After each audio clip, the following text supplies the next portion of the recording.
Chapter 1. The Broomstick Killer. The tale of the Broomstick Killer is easily one of the most sinister stories in Texan history. Kenneth McDuff was a bloodthirsty killer who was granted unprecedented leniency by a justice system that allowed him to continue killing even after he had shown that he was a sadistic psychopath. The tiny town of Rosebud in central Texas was the home of a notoriously strange family, the McDuffs. J.A. McDuff, the father, owned a cement finishing business that did quite well during the building boom of the late 70s, and the family was well off by small-town standards. The mother, Addie McDuff, ran the laundromat across from their home and doted over her 6 children. She was a large, headstrong woman known for being overprotective of her children and would come running if they ever encountered trouble. Addie was notoriously known to carry a gun in her purse and was referred to as the pistol-packing mama by the locals in Rosebud. Her children's teachers feared her because she would storm into the school in a huff any time one of her children was accused of misconduct. To Addie, her children could do no wrong whatsoever, and if someone accused them of anything, the school was likely to blame. The eldest son, Lonnie, was the bully of the family. He once pulled a knife on the school principal, who subsequently threw him down a flight of stairs. Lonnie spoke with a speech impediment and referred to himself as Wuff and Tough Wonnie McDuff. Addie McDuff was particularly fond of her youngest son, Kenneth. Though technically he wasn't the youngest of the children, she fawned over him as her baby boy. Even in his early teens, when Kenneth started getting into trouble, somebody else was always to blame in her eyes. Kenneth was a known troublemaker and a bully like his older brother Lonnie. He was always the kid with a pocket full of money and new clothes, and he rode a loud motorcycle to school. Though he had an average IQ, he didn't do well in school. Kenneth didn't seem to care about school, and his only genuine friend was his brother Lonnie. By the fall of 1964, Kenneth was 17 and spent most of his time causing trouble. He broke into businesses and homes looking for things to steal and drove around town looking for girls. But he wasn't looking for a girl to date. He was looking for a girl to rape. McDuff confided in his brother that he had once raped a woman, slit her throat, and left her dying. Whether this story was authentic is uncertain, as the crime was never reported.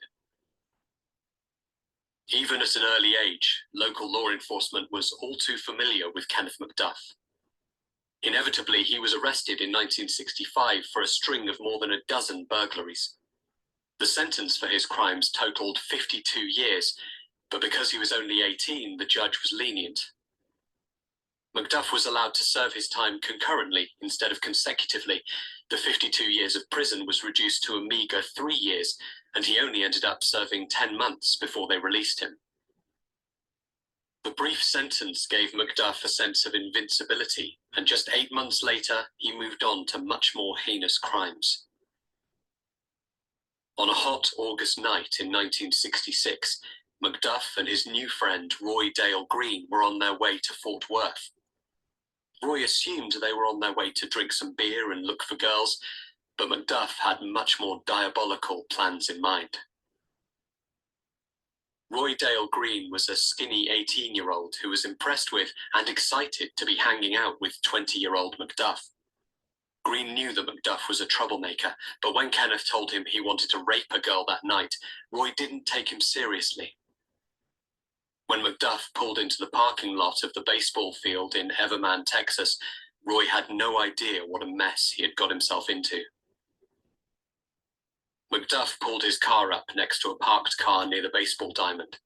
He could see there were 3 teenagers inside the car. He reached under the seat and pulled out a Colt .38 revolver, got out of the car, and walked up to the driver's side door of the parked car. Pointing the revolver at the window, McDuff ordered the 3 teens out of the car. Inside the car was 16-year-old Edna Louise Sullivan, her boyfriend, 17-year-old Robert Brand, and his 15-year-old cousin, Mark Dunham. McDuff led them to the trunk of the car and commanded them to get in. The three teens climbed in, and he closed the lid. Macduff drove their car, while Roy Green followed in Macduff's car to an isolated area where they stopped. Macduff and Green got out of the cars, and Macduff turned to Green and said, "We're going to have to knock 'em off." Kenneth then opened the trunk and pulled Edna out. The teen girl screamed as he dragged her away from her friends to his own car and locked her in his trunk. He then went back over to the young boys. Unable to see, Edna's terror only intensified when she heard 6 gunshots. Macduff had emptied the revolver into the 2 other boys' bodies. When he could not close the trunk, Macduff became frustrated and backed the car up to a fence and abandoned it with the boys' bodies hanging out of the back. Roy Green was in shock. They both got back into Macduff's car and drove to another location where Macduff pulled Edna out of the back of the car and raped her. After he raped her, Macduff ordered Green to rape her too. Then Macduff yelled to Green, "Find something for me to strangle her with." Green pulled the belt off his pants and handed it to him, but Macduff found something he liked better. He had a broom in the back of his car. He raped her with the broomstick, then sat on her chest and held it across her neck. He leaned forward on the broomstick, putting more and more pressure on her neck until he crushed her throat. Macduff threw her body over his shoulder, walked to the side of the dirt road, and tossed her body into the nearby bushes. The 2 drove away. The next day, Roy Green was consumed with guilt and told his friend's mother what they had done. His friend's mother went to Green's mother, who subsequently convinced him to turn himself in. Green was arrested and led the police to the bodies, and Macduff was quickly arrested as well. Green gave the police the gun that Macduff had buried next to his garage. During the trial, a terrified Roy Green stuttered and stammered as he testified against Macduff. Macduff was cocky and nonchalant, taking the stand in his own defense, but it didn't help his case. In November 1966, a jury found Kenneth Macduff guilty on 3 counts of murder. Roy Green served 11 years in prison for his part in the murders, while Macduff was handed 3 death sentences in the electric chair. In a normal world, this would be the end of the story, but it was nowhere near over. On June 29, 1972, after 6 years on death row, the US Supreme Court decided that the death penalty, as it was then written, was a cruel and unusual punishment and was therefore unconstitutional under the 8th and 14th Amendments. In an extraordinary event, all death penalty cases in the United States were commuted to life sentences. Macduff was now eligible for parole and applied for it every time he was allowed. He was convicted of such heinous crimes, it was unimaginable that he would ever be paroled. The residents of Central Texas thought that such a vicious killer could never be paroled. Over and over he applied, and he was repeatedly denied. 15 years later, in 1987, Macduff saw his chance. The Texas federal court ruled that the prisons of Texas were far too overcrowded, violating the civil rights of the inmates. Rather than spend money building more prisons, the court set population limits in the prisons, which led to a massive backlog of inmates being held in county jails across the state. Texas Governor Bill Clements made an unthinkable deal with the parole board. In order to reduce prison population, they were required to release 150 inmates per day. Initially, the white-collar crimes were released, then the minor drug offenses. Within 2 years, the only people left in the prisons were murderers. This is when Macduff saw his chance. Each time he applied for parole, Macduff still had to appear before a parole board of 3 members, plead his case, and get 2 out of 3 votes in his favor. He had tried several times and was denied each time. In one instance, he actually received 2 votes, but it was ultimately denied when an unknown party argued against his release. In another instance, he tried to bribe a parole board official by offering him $10,000, Each time he was denied, but it didn't deter him. Outside of the prison, Macduff's mother was busy doing her part. She hired two well-known attorneys from Huntsville, paying them $2,200 to try to find a way to get her beloved son released from prison. Unbelievably, in 1989, after serving 23 years in prison, Macduff was paroled. The two members of the parole board that voted to release him were James Granbury and Chris Mealy. Mealy later blames the tremendous pressure he was under from the government. Granbury was later charged with perjury in an unrelated case and ordered to serve 6 months in a halfway house. During those years, the Texas Parole Board set free 127 murderers and 20 death row inmates. The people of Rosebud were in shock at the news of Macduff's release. Some put bars over their windows, and many feared walking the streets of the tiny town without a gun. Immediately after his release, Macduff was required to visit his parole officer in Temple, Texas. After their first visit, the parole officer told police, "I don't know if it'll be next week or next month or next year, but one of these days, dead girls are going to start turning up. And when that happens, the man you need to look for is Kenneth Macduff."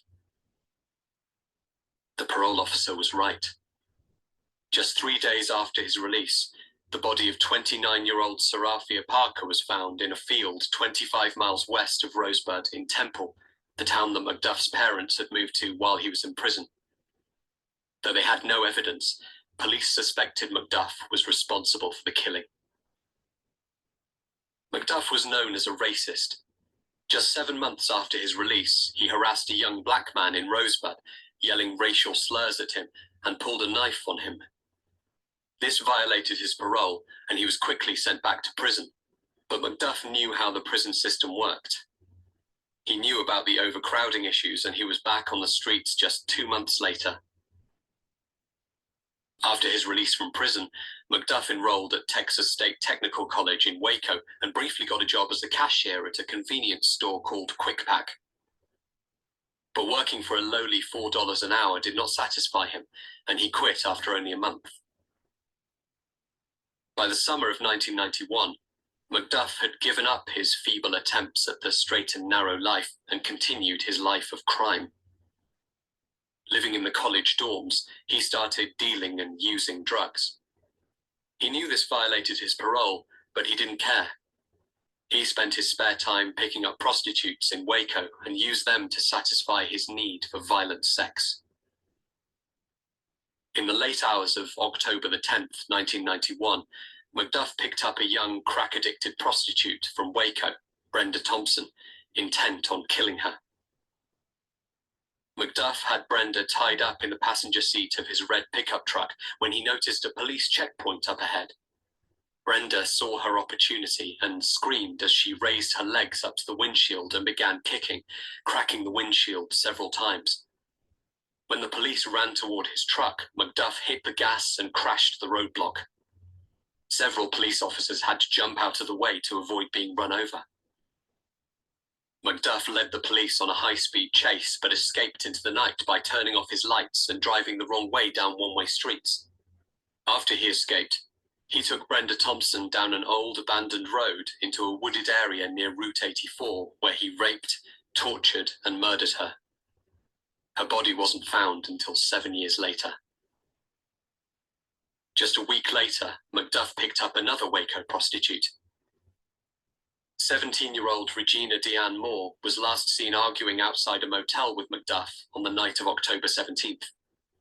Again, Macduff tied her arms and legs with her own stockings, then took her to a remote area where he raped and murdered her.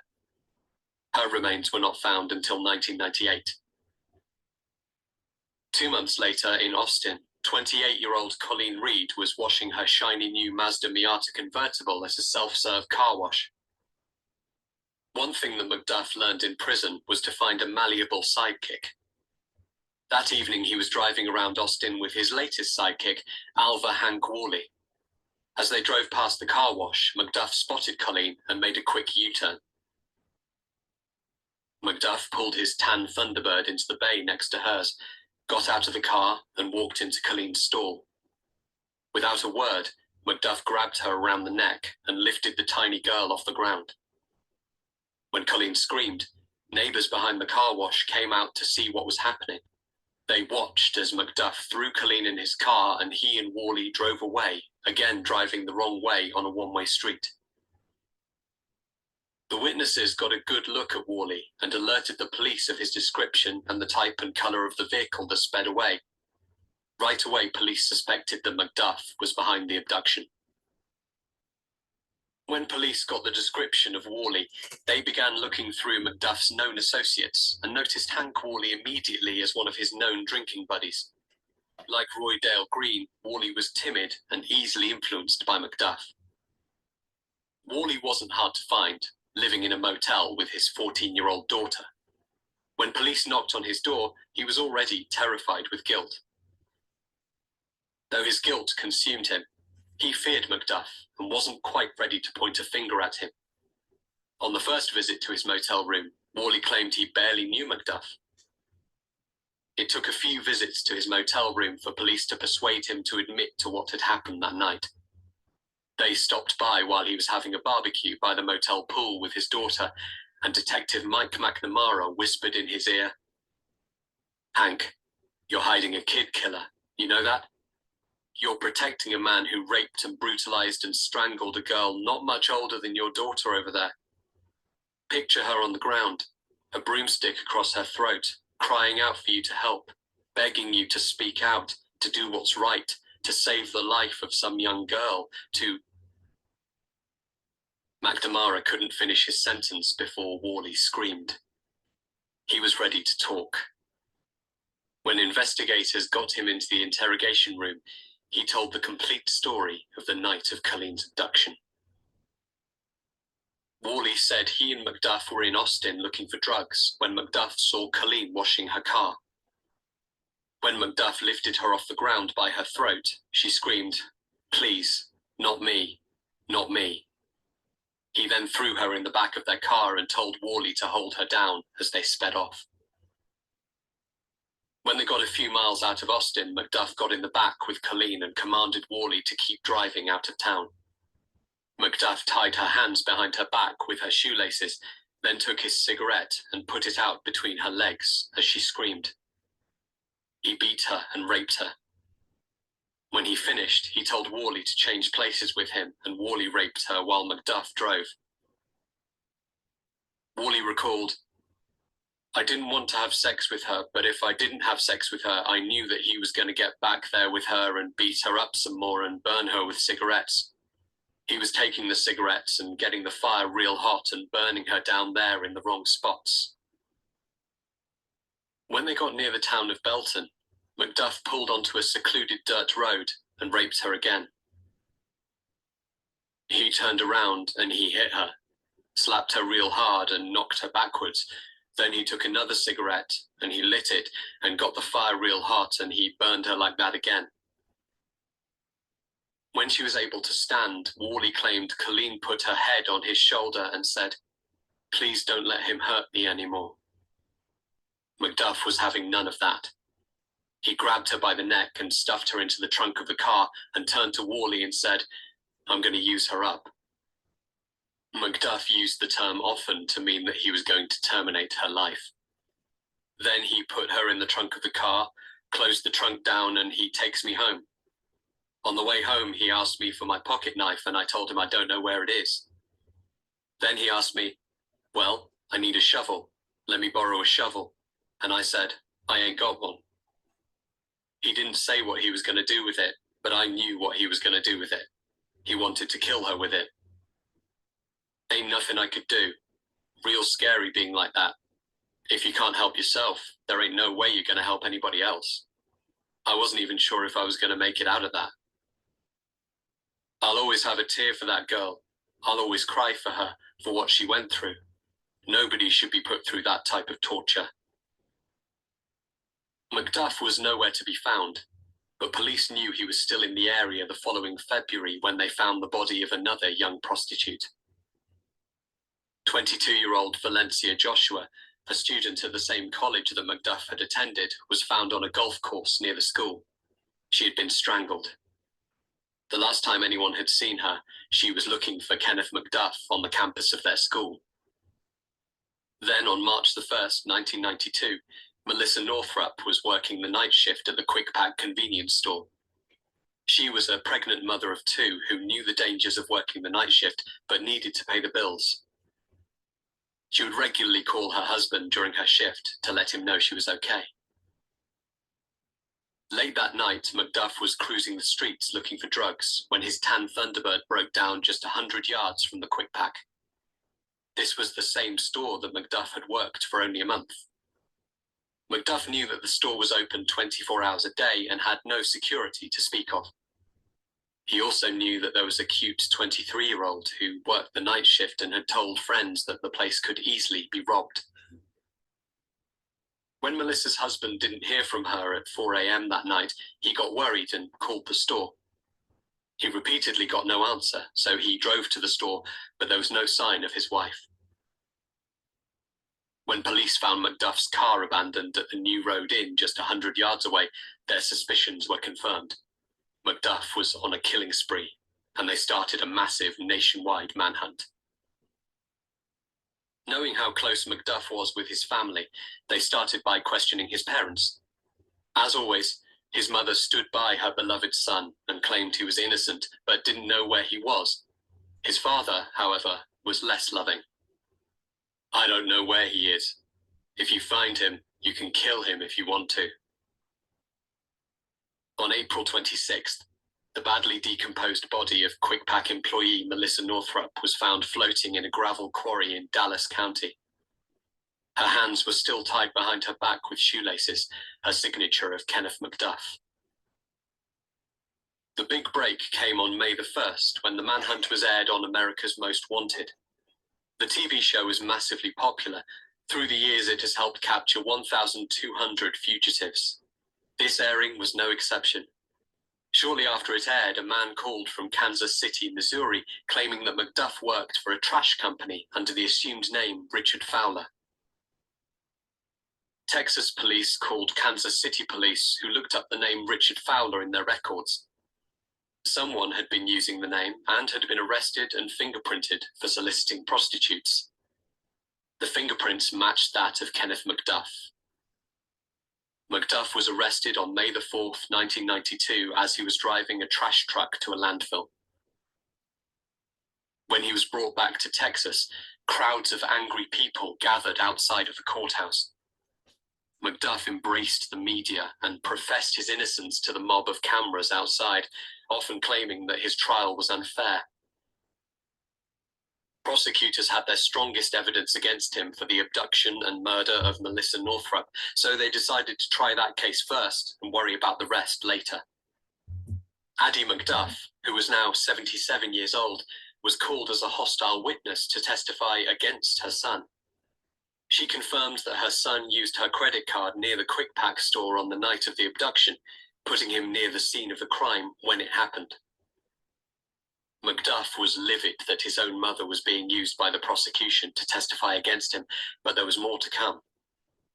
The prosecution called two of his friends to testify that he had tried to enlist them in his plans to rob the Quick Pack store. At one point, Macduff directed his anger at his own attorneys when he screamed at them, "Why don't you get up and go sit on the prosecution's side? You're helping them more than you are me."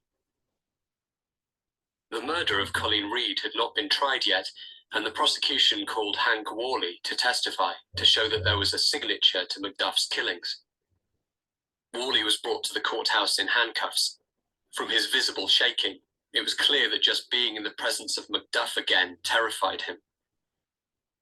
The ultimate nail in the coffin for Macduff was when he insisted on testifying on his own behalf despite his defense team's wishes. They explained to him that under the rules of evidence, his past 1966 murders couldn't be mentioned in court if he wasn't on the stand, but if he took the stand, the prosecution could use that against him. Macduff wouldn't listen. Macduff took the stand for 2 hours, rambling a nonsensical story of his whereabouts on the night of the murder.